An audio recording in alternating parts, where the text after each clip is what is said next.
Corona کا پھیلاؤ روکنے کے لیے صوبائی حکومتیں ایک پیج پر سندھ KPK اور گلگت بلتستان کے بعد پنجاب میں بھی لاک ڈاؤن شروع. بازار، شاپنگ مالز، ریسٹورنٹس، دفاتر بند. بلا ضرورت شہریوں کے گھروں سے باہر نکلنے پر پابندی. ہیلتھ سروسز سے وابستہ افراد اور میڈیا کارکنان پابندی سے مستثنی قرار. شہریوں کو قومی شناختی کارڈ پاس رکھنے کی ہدایت. بلوچستان میں لاک ڈاؤن کا آغاز دوپہر 12 بجے سے ہوگا.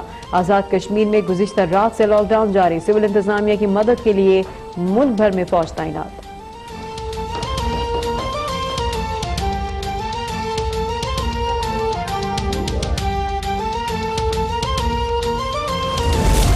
سندھ میں لاک ڈاؤن مزید مؤثر بنانے کے لیے مزید اقدامات. صوبے بھر میں موٹر سائیکل کی ڈبل سواری پر پابندی. کراچی اور سکھر ایئرپورٹ بند. سڑکوں پر پولیس اور رینجرز تعینات. وزیر اعلیٰ کی سرکاری ملازمین کی تنخواہ اور پینشن کے علاوہ تمام ادائیگیاں روکنے کی ہدایت. فیکٹریز مالکان ملازمتوں کے تحفظ اور پوری تنخواہ دینے کے پابند قرار.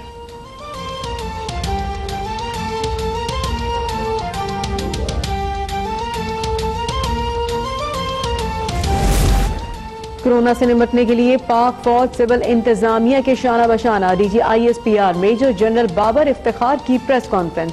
کہا صوبائی حکومتیں مزید گائیڈ لائن جاری کریں گی. انٹر سٹی ٹرانسپورٹ سے فوڈ سپلائی چین کے لیے استعمال ہوگی. آرمی چیف کا 1 ماہ کی تنخواہ کورونا فنڈز میں دینے کا اعلان.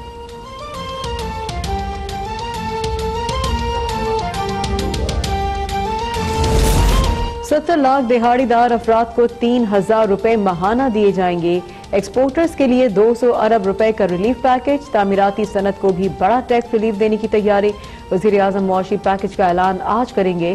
وزیر اعظم کی ذخیرہ اندوزی روکنے اور کھانے پینے کی اشیاء کی فراہمی ہر صورت یقینی بنانے کی ہدایت.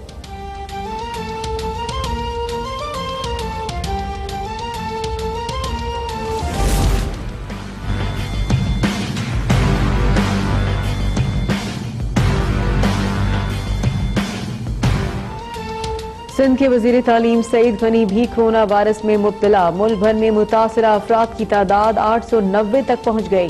سندھ میں 394، پنجاب میں 246، بلوچستان میں 110 مریض، بلتستان میں 80، KPK میں 38، اسلام آباد میں 21، آزاد کشمیر میں 1 شخص متاثر.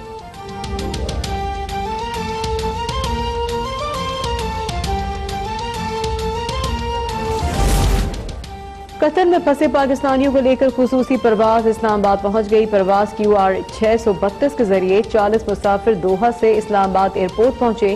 اسکریننگ کے بعد تمام مسافر کورونا وائرس سے کلیئر قرار. نشتر کالونی لاہور میں گھریلو ملازم میں کورونا ٹیسٹ مثبت آنے کی اطلاع نہ دینے پر مالک گرفتار. طاہر سعید کے خلاف کورونا وائرس پھیلانے کا مقدمہ درج. گوجرانوالہ میں پولیس کا کریک ڈاؤن. سینیٹائزرز اور ہینڈ واش کی 5000 بوتلیں برآمد. 3 ملزمان گرفتار.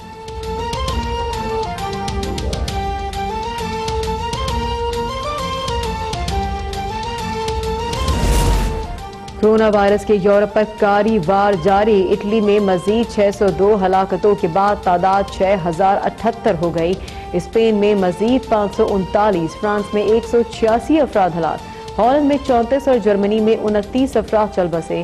برطانیہ میں مزید 54 ہلاکتوں کے بعد وزیر اعظم بورس جانسن کا لاک ڈاؤن کا اعلان. شہریوں سے گھروں میں رہنے کی اپیل.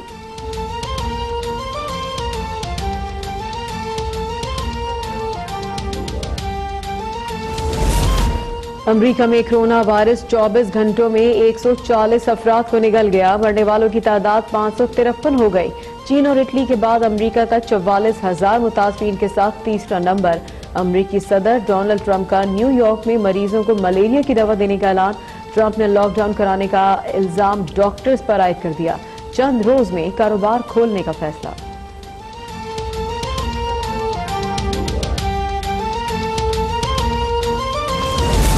ایران میں کورونا سے مزید 127 اموات. بھارت میں کورونا سے مزید 2 افراد ہلاک ہو گئے.